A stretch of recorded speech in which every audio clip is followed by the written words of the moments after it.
आज मैं आप लोगों के सामने लेके आया हूं एक शॉर्ट वीडियो उन बच्चों को गाइड करने के लिए जो क्लास 10th के बाद कहीं ना कहीं पीसीएम लेना चाहते हैं और आईआईटी जेईई क्रैक करना चाहते हैं। ऐसा नहीं है कि 100 में से 90 आ गए तो तुम आईआईटी में पास हो गए, तुम्हें बेटा 100 में से 90 लोगों से बेटर करके दिखाना है। एक चैप्टर में एक क्लास के जितना यहाँ सिलेबस होता है मोस्टली, तो अगर तुमने 5-6 दिन गायब कर दिए, थोड़ी मस्ती में निकाल दिए, तो तुम सोचो तुम्हारा कितना कंटेंट मिस हो जाएगा। फिर ये साइकिल चेन रिएक्शन बन जाता है। तब लोग ये तो देख लेते हैं ग्लैमर की आईआईटी जाएंगे, इतने करोड़ों के पैकेज लगते हैं, ये फायदे हैं, ये पॉजिटिव है, बट उसके पीछे जो मेहनत लगती है वो कोई नहीं देखता।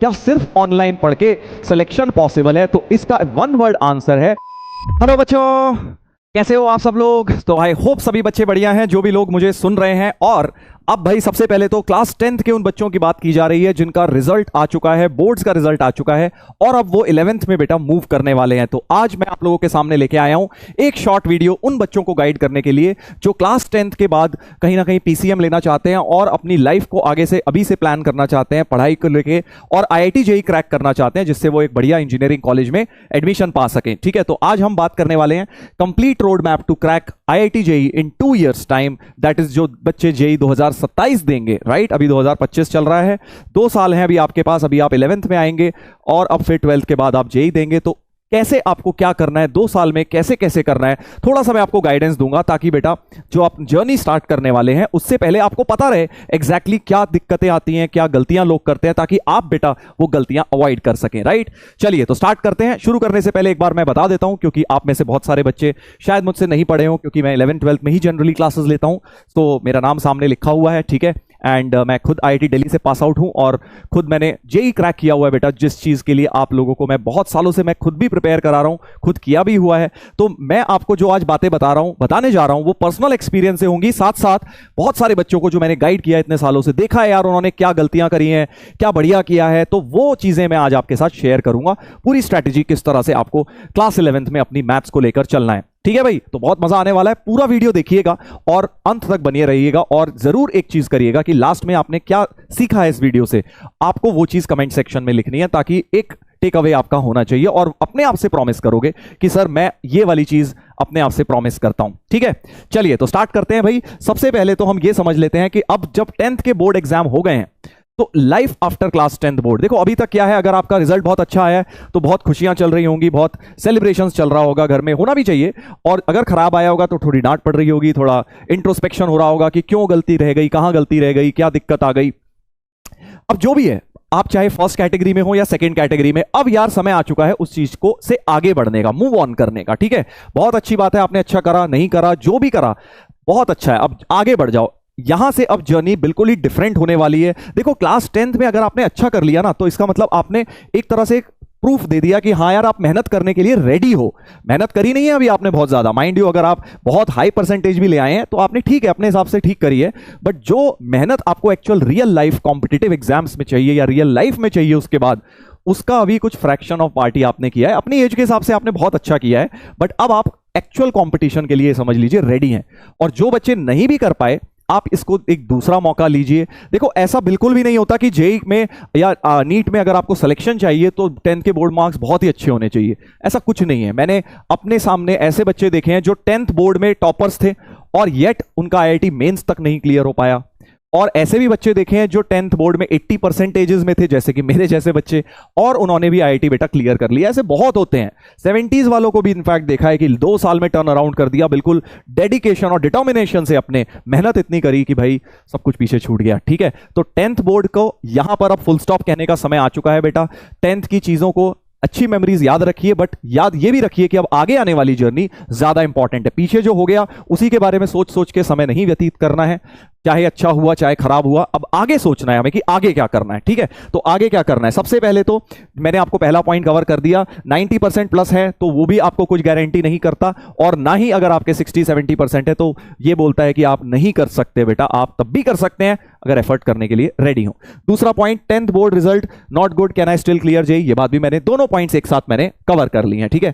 Third and most important point, कई लोगों को लगता है कि सर मेरे फ्रेंड्स ने तो अप्रैल में शुरू कर दिया था, अब जून आ गया है, 2 महीने तो निकल गए, मैं तो पीछे हो गया हूं, कैसे मैं तैयारी करूंगा, क्या मैं अभी भी उनको बीट कर सकता हूं? तो देखो एक बात मैं आपको बताता हूं, बहुत सारे बच्चे होते हैं जो अप्रैल में शुरू कर देते हैं, बहुत सारे बच्चे होते हैं जो जून में शुरू करते हैं। ऐसा कोई बहुत मेजर डिफरेंस नहीं हो जाता, 2 महीने के अंदर आपके पास पूरा का पूरा टाइम है उसको कवर करने का, प्रोवाइडेड आप कंसिस्टेंसी से करें। देखो शुरू तुमने कछुए और खरगोश की कहानी सबने सुनी है, स्टार्टिंग में भाग रहे हैं अच्छा, बट फिर स्लो हो गए, तो वो दैट इज बेटर, उससे बेटर है कि भैया आप कछुए बने और कंसिस्टेंसी के साथ slow and steady wins the race, right. तो इट डजंट मैटर कि आपने कब शुरू किया है, व्हाट मैटर्स इज कि आप कंसिस्टेंसी के साथ उसको कंटिन्यू करेंगे कि नहीं करेंगे, ठीक है। तो कंटिन्यू करना है भाई, स्टार्ट जब मर्जी करो, ये वाला टाइम बिल्कुल आइडियल है, अप्रैल भी बिल्कुल आइडियल होता है, जून तक बिल्कुल, ये टाइम बिल्कुल आइडियल है आपको अपनी जेई की तैयारी शुरू करने के लिए। चलिए उसके बाद एक क्वेश्चन ये आता है कि सर अब 10th आपने बोला कि हमें मूव ऑन करना है, बट क्या 10th के कुछ चैप्टर्स हमारे इंपॉर्टेंट हैं 11th पॉइंट ऑफ व्यू से, कौन से चैप्टर्स हैं जो हमें काम आएंगे। तो कॉन्क्रीट अगर मैं मैथ्स की बात करूं स्पेसिफिकली, तो कुछ चैप्टर्स ऐसे हैं बेटा जो बहुत ज्यादा काम आने हैं। देखो आते तो सारे ही हैं मोस्टली, बट कुछ मैं आपके सामने एक लिस्ट दे रहा हूं जो चैप्टर्स बेटा बहुत ज्यादा काम आते हैं, जिनको आप पहले से रिवाइज करके रखिएगा। इनको अगर आप भूल गए हैं तो आप अफोर्ड नहीं कर सकते, क्लास 11th की स्टार्टिंग से ही ये लगने लग जाएंगे। जिसमें पहला चैप्टर, सबसे important chapter, quadratic and trigonometry है भाई, ये हर जगह लग जाएगा। देखो अभी आपने इन सबके दोनों चैप्टर्स के बिल्कुल बेसिक्स पढ़े हैं, अभी 11th में फिर से ट्रिग्नोमेट्री आएगी, फिर से क्वाड्रेटिक आएगा और हाई फाई लेवल का हम पढ़ने वाले हैं। बट उसके लिए जो बेसिक्स हैं 10th के यार, वो तो हमें चाहिएंगे ना। क्वाड्रेटिक फॉर्मूला ही भूल गए, पता चला सर याद नहीं आ रहा, सम ऑफ रूट्स क्या होते हैं, प्रोडक्ट ऑफ द रूट, तो ये सब चीजें रिवाइज करके बैठिए। अपना बैच शुरू होने से पहले आपको बेटा ये चीजें रिवाइज करके बैठनी है, आपको इससे बहुत बेनिफिट मिलेगा, ठीक है। आइडेंटिटीज हो गई, a+b whole square, a+b whole cube, ये सब याद करके बैठिए। अर्थमेटिक प्रोग्रेशन हो गया, एक चैप्टर आता है, ये थोड़ा सा आगे काम आएगा, बट ये दोनों इमीडिएटली काम आने वाले हैं, ये तीनों थोड़ा बाद में जाके काम आएंगे, ठीक है, बट आएंगे ये भी बहुत ज्यादा काम।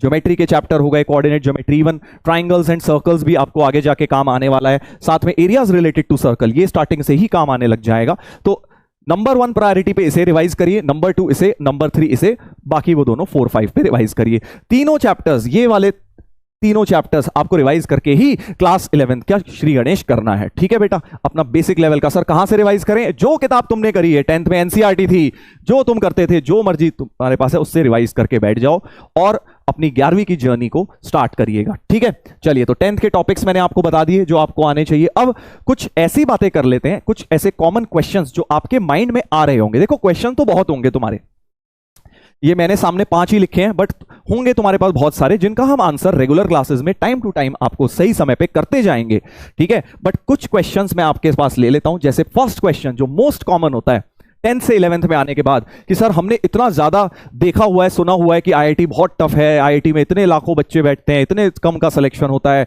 मोस्ट डिफिकल्ट एग्जाम बोला जाता है उसे, इंडिया का one of the most difficult exam. तो क्या सर हमारा तो कोई चांस भी है कि नहीं, मतलब हम तो सर बिल्कुल नॉर्मल आम इंसान हैं, हम कहां पे सर कर पाएंगे। तो ऐसा बिल्कुल भी नहीं है कि आईआईटी जेईई बहुत डिफिकल्ट टू क्रैक है। देखो मैंने ये क्या लिखा है, मैंने ये नहीं लिखा है कि IIT JEE very difficult. Yes, IIT JEE is difficult, everybody knows it, सबको पता है यार आईआईटी जेईई डिफिकल्ट है, आसान नहीं है। पूरे इंटरनेट पे कहीं मर्जी ढूंढो, डालो कोई भी लिस्ट निकालो, दुनिया के टफेस्ट एग्जाम्स में आईआईटी जेईई का नाम भी होगा कहीं ना कहीं पर, राइट। बट मैंने लिखा है क्या IIT JEE difficult to crack है, सो इसका आंसर है कि नो, उतना डिफिकल्ट जितना पेपर आता है या जितना हवा बना हुआ है ना, उतना डिफिकल्ट क्रैक करना नहीं है बेटा, प्रोवाइडेड आप स्ट्रैटेजी अपनी सही रखें, आप मेंटरशिप अपनी सही रखें, जो आपके मेंटर्स, जो आपके टीचर्स आपको बोल रहे हैं वो बातें मानते जाएं बेटा। प्रॉब्लम कहां होती है कि लोग अपना दिमाग लगाने लगते हैं, है ना, और जो चीजें बोली जाती हैं वो फॉलो नहीं करते हैं बेटा, क्योंकि हम लोगों ने क्या है बेटा, इतने सालों से देखा हुआ है कैसे गलतियां होती हैं, कैसे क्रैक होता है, कहां पे किस मोमेंट पे जाके क्या बच्चे गलतियां करते हैं। तो अगर आपने वो बातें बेटा मान ली तो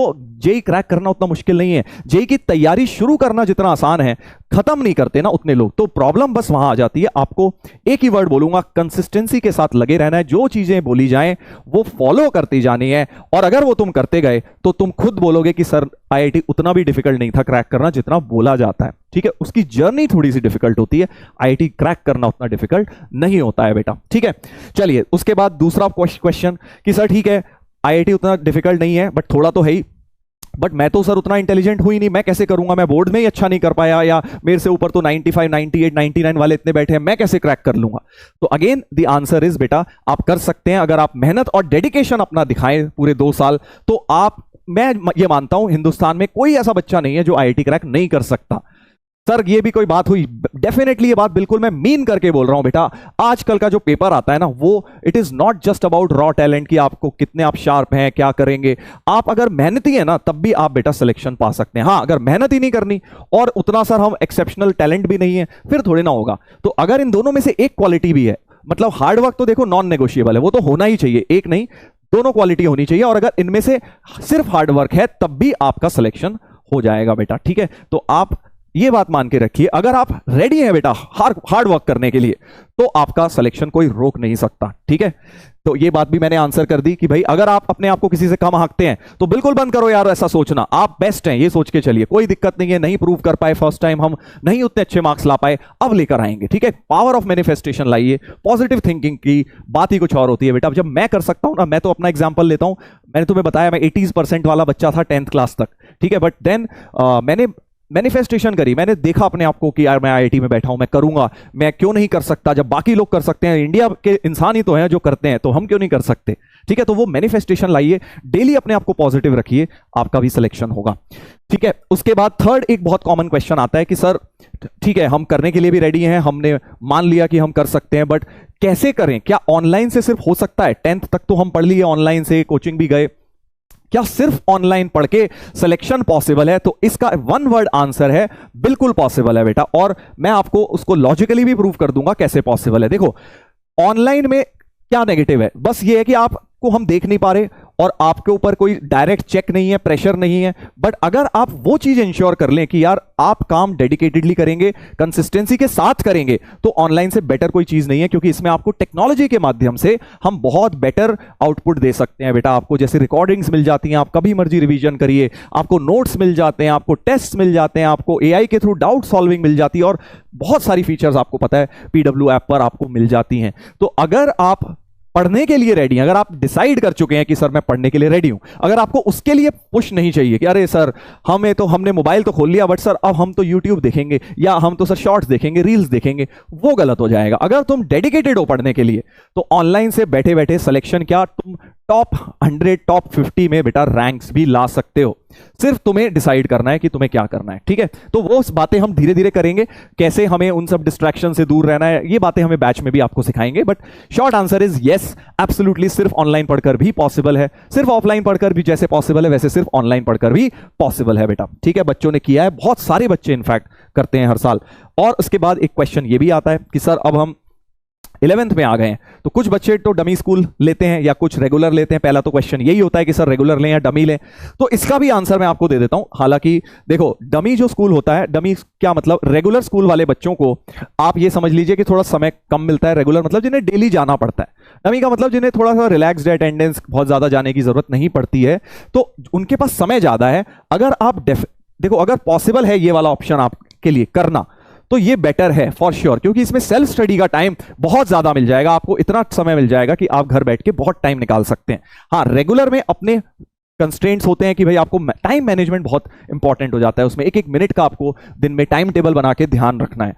तो वो चीजें दोनों तरह से पॉसिबल है देखो, बट इसके अपने बेनिफिट्स हैं, इसके नुकसान ये है कि कोई शेड्यूल नहीं है, तो कभी भी उठ रहे हैं, कभी भी सो रहे हैं, कुछ पता नहीं है क्या चल रहा है लाइफ में। और अगर डेडिकेशन की कमी है तो ये बेटा फिर दो धारी तलवार बन जाती है, क्योंकि फिर ना तो स्कूल का पढ़ रहे हो ना कोचिंग का पढ़ रहे हो, अगर डेडिकेशन उस लेवल का नहीं है। बट अगर तुम 100% मोटिवेटेड हो कि यार आईआईटी जाना ही है, तो ये अगर ऑप्शन मिल रहा है तो कर लो मेरे हिसाब से। That is when you will find a lot of time, बहुत सारे एफर्ट करने के लिए। उसके साथ सर अब अगर मान लीजिए आप रेगुलर स्कूल में है, तो क्या वो पॉसिबल है स्कूल को हम कोचिंग के साथ मैनेज कर पाएंगे? बिल्कुल कर पाएंगे बेटा, बट मैंने जैसा कि बताया टाइम मैनेजमेंट बहुत इंपॉर्टेंट स्किल बन जाता है वहां पे। तो वो कैसे करेंगे, अगर ये सब डिटेल में अभी जाऊंगा ना तो बेटा वीडियो बहुत लंबा हो जाएगा।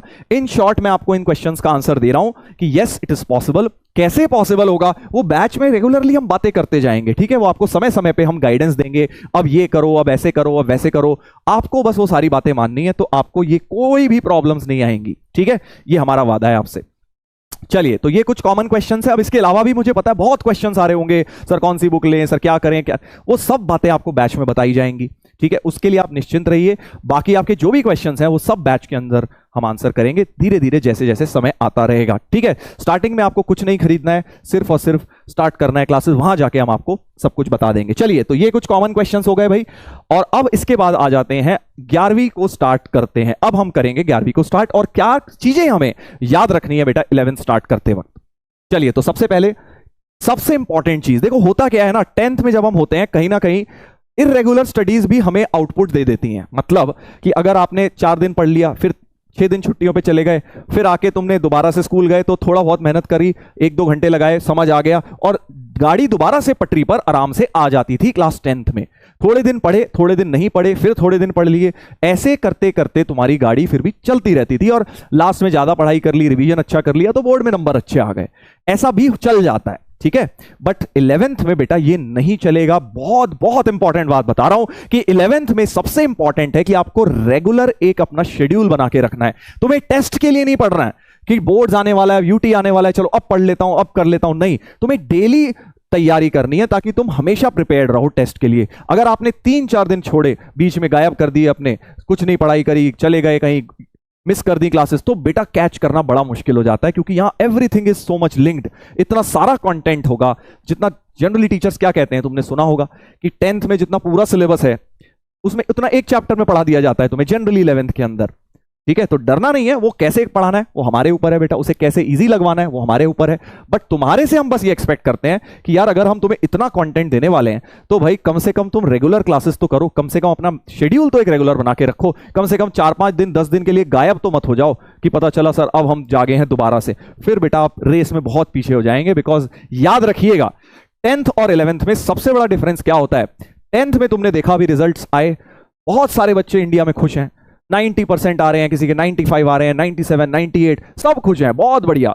जो बेचारे थोड़े दुखी हैं, शायद 80 से नीचे वाले थोड़े दुखी होंगे, 80 से 90 वाले खुश होंगे अपना नॉर्मल, 90 से ऊपर वाले सब खुश हैं।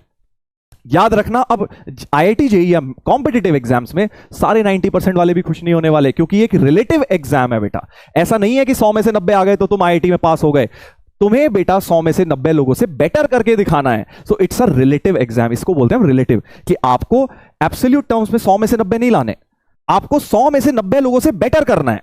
ठीक है, तो सारे के सारे खुश नहीं होंगे, सिर्फ 10 ही बच्चे खुश हो पाएंगे यहाँ पे, यहाँ उन्हीं को सिलेक्शन मिलना है। तो इसीलिए बेटा हमें वो गलतियां अवॉइड करनी है जो बाकी 90 बच्चे करते हैं। अगर हमें रिजेक्शंस को देखते जाएं कि वो क्यों रिजेक्ट हो रहे हैं बच्चे, हम उसमें ना पड़े, हम अगर उन सब चीजों से ऊपर उठ जाएं तो हम क्या है, हमारा गलती करने का बेसिकली स्कोप कम करते जाएं तो हमारा सिलेक्शन के चांसेस बेटा बढ़ते जाते हैं। ठीक है, तो ये बहुत इंपॉर्टेंट बात बोली है मैंने, जो एक रिलेटिव पेपर होने वाला है। अब आप एक रिलेटिव कंपटीशन की दुनिया में घुस रहे हैं, आपको समझना है इस चीज को कि आपको इट डजंट मैटर आप क्या सोचते हैं।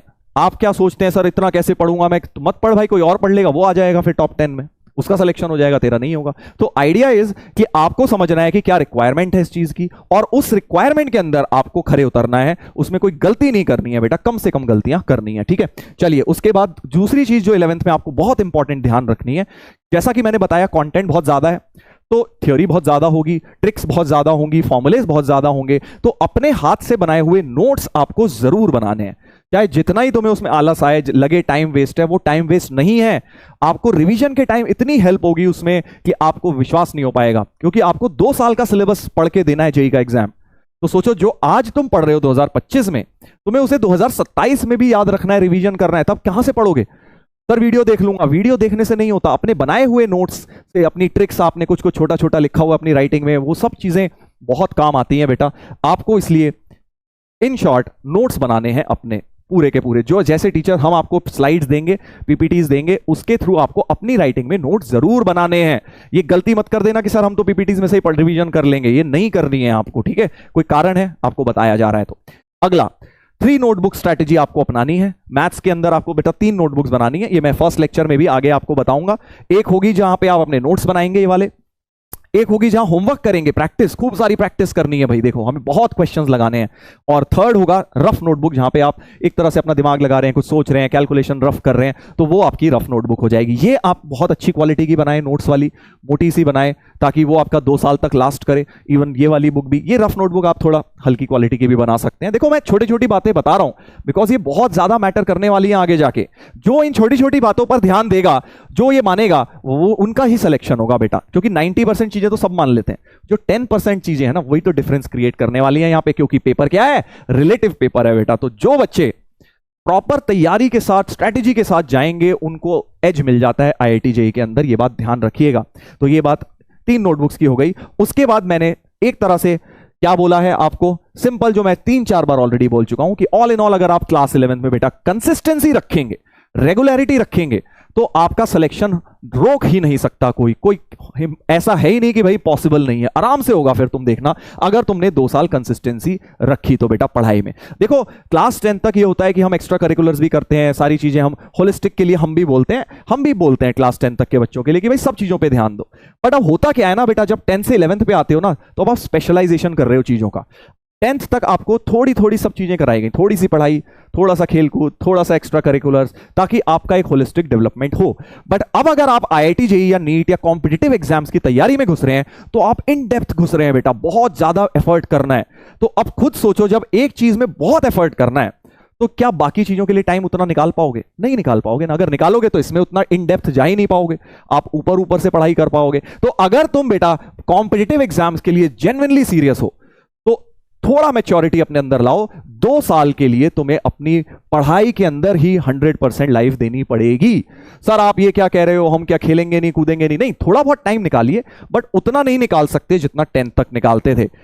तो सर हमारी तो पर्सनैलिटी खराब हो जाएगी, ऐसा बिल्कुल भी नहीं होता। ऐसा आपको लगता है बेटा, 12th के बाद तुम्हें आईआईटी में जाके इतना पर्सनैलिटी बनाने को, इतनी एक्स्ट्रा करिकुलर करने को, हर चीज की फैसिलिटी मिलेगी, best of the best quality की। तो सही समय पे क्या करना है वो बहुत इंपॉर्टेंट हो जाता है। ठीक है, अभी सही समय क्या है तुम्हारा? सिर्फ पढ़ाई करने का अगले 2 साल। आगे जाके तुम्हारी इंग्लिश हो गई, स्पीकिंग स्किल्स हो गई, सब कुछ बढ़िया, स्पोर्ट्स की फीचर्स हो गई, तुम्हारे अलग अलग स्विमिंग हो गए, दुनिया की जो तुम्हें चाहिए वो सारी की सारी फैसिलिटीज मिलेंगी। बट अभी जो समय है ना बेटा, वो 2 साल डट के मेहनत करने का है। अगर तुमने ये 2 साल झोंक दिए पढ़ाई में, तो आगे तुम्हें बहुत समय मिलेगा और बहुत ईजी हो जाएगी लाइफ। ये मत सोचना कि तुम्हारी यही लाइफ होती है। कई बच्चों को लगता है स्कूल लाइफ ही तो है सर सब कुछ करने के लिए, ऐसा बिल्कुल भी नहीं है। हम आज तक स्पोर्ट्स खेलते हैं यार, आज तक सीखते हैं चीजें, नई नई चीजें आज भी कर रहे हैं। तो पूरी लाइफ होती है बेटा उसके लिए, राइट? बट सही समय पे सही चीज अगर आप कर लें, तो आपको उसके फल लॉन्ग टर्म तक मिलते हैं। ठीक है, तो याद रखिएगा, अब समय आ गया है 10th से 11th का जो जंप है, उसमें अब आपको विड्थ कवर करने की जगह डेप्थ कवर करनी है। मतलब 5 अलग अलग चीजें थोड़ी थोड़ी करते थे अभी तक आप, अब आपको एक ही चीज करनी है बहुत डेप्थ में। समझ गए? बहुत गहरी बात बोली है मैंने। देखते हैं कौन कौन समझाए और कौन कौन इंप्लीमेंट करता है। चलिए लास्ट में बस एक ही बात बोलूंगा, समय वेस्ट नहीं करना है, एक एक दिन इंपॉर्टेंट है। तो ये नहीं कि सर अभी तो स्टार्ट हो रहा है, अभी तो सर 10th खत्म हुआ है, चलो 1 महीने रिलैक्स करते हैं, समर वेकेशंस हो जाने देते हैं, फिर सर अच्छी तरह तैयारी शुरू करूंगा। ये गलती मत कर देना बेटा, एक एक दिन कीमती है। ठान लीजिए कि सर आज 10th पे फुल स्टॉप लग चुका है, आज से पहले जो हुआ मैं सब भूल जाऊंगा, पढ़ाई का नहीं मतलब बाकी सब चीजों में, और अब मैं 11th पे 100% फोकस के साथ, फुल एनर्जी के साथ फर्स्ट डे से लग जाऊंगा। ठीक है, तो फर्स्ट डे से फुल एनर्जी के साथ आपको लगना है, वेट नहीं करना है यार ये 1 महीने बाद देखते हैं, थोड़ी अभी इंटेंसिटी तब बढ़ाएंगे, अभी धीरे धीरे थोड़ा थोड़ा कर लेते हैं। नहीं, ठान लिया तो ठान लिया, पहले दिन से शुरू कर देना है। ठीक है, चलिए तो ये बातें हो गई कैसे आपको 11th स्टार्ट करनी है। देखो बाकी और बहुत बातें होंगी करने की, बहुत सारी बातें होंगी जो हम बैच के अंदर रेगुलरली आपको बताते रहेंगे। ठीक है, बट स्टार्टिंग के लिए कुछ पॉइंट्स से मैंने दे दिए। अभी आई नो बहुत सारे क्वेश्चंस आ रहे होंगे तुम्हारे माइंड में, सर इसका आंसर दे दो, वैसे बता दो, सर वो क्या करना है, कितने क्वेश्चन करने हैं, कितने घंटे पढ़ने हैं, सुबह पढ़ूं, रात में पढ़ूं, क्या करूं, स्कूल जाऊं नहीं जाऊं, बहुत चीजें आएंगी। बट सबका आंसर क्लास में मिलेगा, ट्रस्ट मी, सारे आंसर्स आपको मिलते जाएंगे। अभी इन सब बातों का ध्यान रखिए। चलिए तो इसके बाद मैं आपको छोटा सा बस थोड़ा सा ये कह के कंक्लूड करूंगा कि गलतियां क्या हो जाती हैं क्लास 11th में, जो अगर आपने अवॉइड कर दी तो ही आपकी सिलेक्शन के चांसेस ऑटोमेटिकली बढ़ जाएंगे। ठीक है, मैंने बताया ये रिलेटिव एग्जाम है, इसमें ये फर्क नहीं पड़ता कि आप गलतियां करने के बाद भी सुधर गए और 90% पे आ गए, डजंट मैटर। आपने गलतियां करी, आप ऑलरेडी पीछे हो गए बहुत सारे लोगों से, तो ट्राई करना है कि ये गलतियां हमें अवॉइड करनी है। कौन कौन सी? नंबर 1, बहुत बार बता चुका हूं, नॉट स्टडिंग रेगुलरली, कंसिस्टेंसी ना मेंटेन करना एक सबसे बड़ी प्रॉब्लम है कि भाई अभी तो सर एग्जाम थोड़ी ना आ रहे हैं, एग्जाम से पहले पढ़ लेंगे सर, अभी क्यों सर इतना एफर्ट करना। आपको ये सोचना है कि कल ही आपका एग्जाम है, उस हिसाब से पढ़ाई करनी है। अब एग्जाम के लिए पढ़ना बंद कर दो। अब एग्जाम जिस दिन आए उससे पहले रिवीजन होना चाहिए, पढ़ाई तुम्हारी रेगुलर होनी चाहिए, ठीक है। Second, not doing NCERT school text book simultaneously. Sir NCERT तो सर हल्की बुक है, हमारे लिए थोड़ी, हम तो आईआईटी वाले बच्चे हैं। नहीं, ये गलती नहीं करनी। या सर स्कूल एग्जाम आएगा उससे पहले कर लेंगे हम, नहीं। आपको जब रेगुलरली पढ़ाया जाएगा, आपको साथ साथ बेटा होमवर्क दिया जाएगा स्कूल एनसीईआरटी वगैरह बुक से भी, क्योंकि बेसिक्स तो वही है ना यार। आईआईटी जेईई में कोई हाईफाई चीजें थोड़ी आ जाएंगी, अल्टीमेटली बेसिक्स बिना कवर करे आप वो नहीं सीख सकते। तो जब तक तुम्हारे वो बेसिक्स क्लियर नहीं है, जब तक तुमने वो बेसिक लेवल पे प्रैक्टिस नहीं करी हुई, तुमसे आईआईटी के सवाल सॉल्व होंगे ही नहीं, ठीक है। तो वो आपको साथ साथ करनी ही करनी है। और उसके बाद जो सबसे बड़ी प्रॉब्लम लोग अपने साथ कर लेते हैं 11th में, वो है अपना बैकलॉग बना लेते हैं। मैंने तुम्हें बताया भाई, एक चैप्टर में एक क्लास के जितना यहां सिलेबस होता है मोस्टली। तो अगर तुमने 5-6 दिन गायब कर दिए, थोड़ी मस्ती में निकाल दिए, तो तुम सोचो तुम्हारा कितना कंटेंट मिस हो जाएगा। फिर ये साइकिल चेन रिएक्शन बन जाता है। अब तुम 4-5 दिन तुमने गायब करे, अगले 4-5 दिन का तुम्हें कुछ समझ नहीं आएगा, क्योंकि वो पिछले से लिंक्ड है, राइट। तो तुम्हारा 5 की जगह 10 दिन का बैकलॉग हो गया। अब फिर तुम्हारा मोटिवेशन कम हो रहा है, क्योंकि तुम्हें समझ नहीं आ रहा क्लास के अंदर, राइट। फिर तुम्हें लगता है यार अब एक तरह से नई तरह से फर्स्ट लेक्चर से स्टार्ट कर देता हूं। तो ये रीसेट करने वाली जो चीज है, इसे रोकना पड़ेगा। और वो तभी रुक पाएगा अगर आप बैकलॉग बनने नहीं देंगे।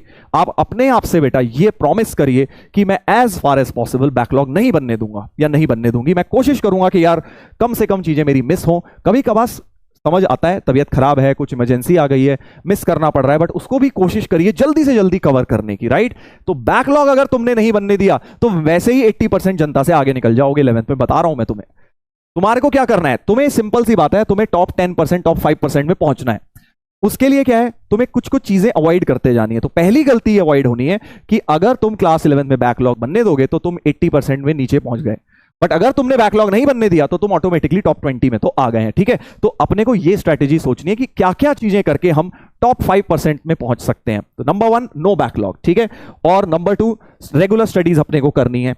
नंबर 3, रिवीजन भी रेगुलर करना है। रिवीजन कैसे करना है, क्या करना है, वो सब आपको क्लास में समझाया जाएगा, बट आगे तो बढ़ते जाना है, बैकलॉग नहीं बनने देना है, बट उसकी वजह से पीछे का भूलना नहीं है। यानी रिवीजन बहुत इंपॉर्टेंट रोल बेटा प्ले करने वाला है। और उसके साथ सबसे इंपॉर्टेंट जो बहुत लोग गलती करते हैं, 11th में तो उतनी नहीं करते, 11th के मिड के बाद करनी शुरू करते हैं कि टेस्ट में सर नंबर तो आ नहीं रहे, देने का फायदा क्या है, मैं प्रिपेयर्ड नहीं हूं सर, छोड़ देती हूं।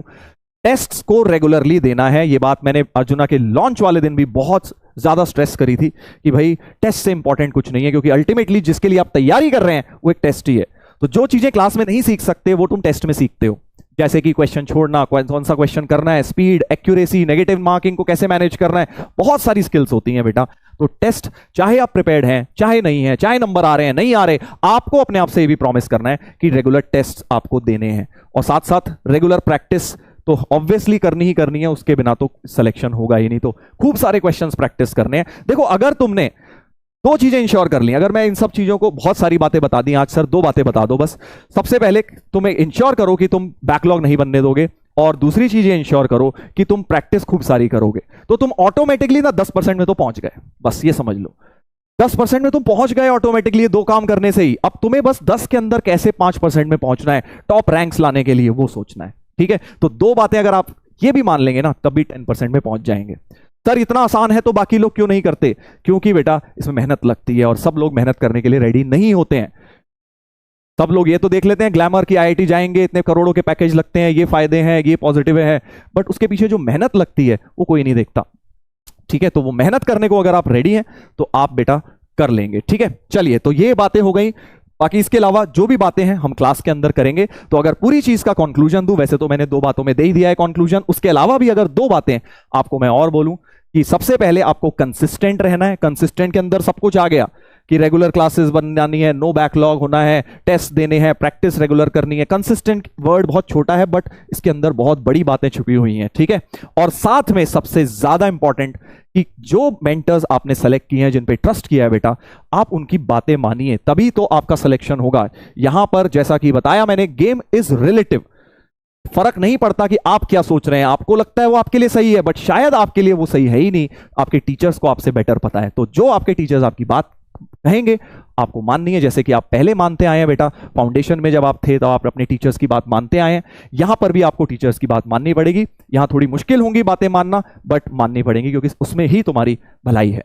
ठीक है, चलिए तो इसके साथ आज का वीडियो करते हैं समाप्त, और उम्मीद है आप लोगों ने इस वीडियो से कुछ सीखा, कुछ टेक अवेज लिए। और लास्ट में जाते जाते आप सभी बच्चों को मैं एक बार ऑल द बेस्ट बोलना चाहूंगा आपकी इस नई जर्नी के लिए, जो अब क्लास 11th में आप लोग आ गए हैं और इस कॉम्पिटेटिव एग्जाम्स की जो ब्यूटीफुल जर्नी है इसको शुरू करने वाले हो। ट्रस्ट मी, ये तुम्हारी लाइफ का बहुत बहुत बढ़िया फेज होने वाला है। मेरी लाइफ में तो सही बता रहा हूं, ये जो 11th एंड 12th थे उस समय जब मैं था तो बहुत स्ट्रेसफुल लगता था अरे यार कहां फंस गए, कैसे करें। बट आज जब मैं देखता हूं, it was one of the most beautiful phases of my life. बहुत याद आते हैं ये वाले दिन, इवन 10th 9 10 से ज्यादा तुम्हें ये वाले दिन याद आएंगे। ठीक है, तो वो तुम देखना आगे चल के। और लास्ट में जाते जाते, जैसा कि मैंने स्टार्टिंग में बेटा बोला था, इस वीडियो में से आप कुछ ना कुछ अपने आप से प्रॉमिस करिए। और वो ऐसे प्रॉमिस नहीं कि बस हाँ सर मैंने सोच लिया, वीडियो देख के खुश हो गए। कुछ टेक अवे होना चाहिए, और उस प्रॉमिस को कमेंट सेक्शन में लिखो, ताकि जब भी तुम डीमोटिवेटेड फील कर रहे हो, जब भी तुम्हें लग रहा हो कि नहीं सर चीजें ठीक उतनी नहीं चल रही हैं, तो तुम्हें ये वाला वीडियो याद आए और ये वाला दिन याद आए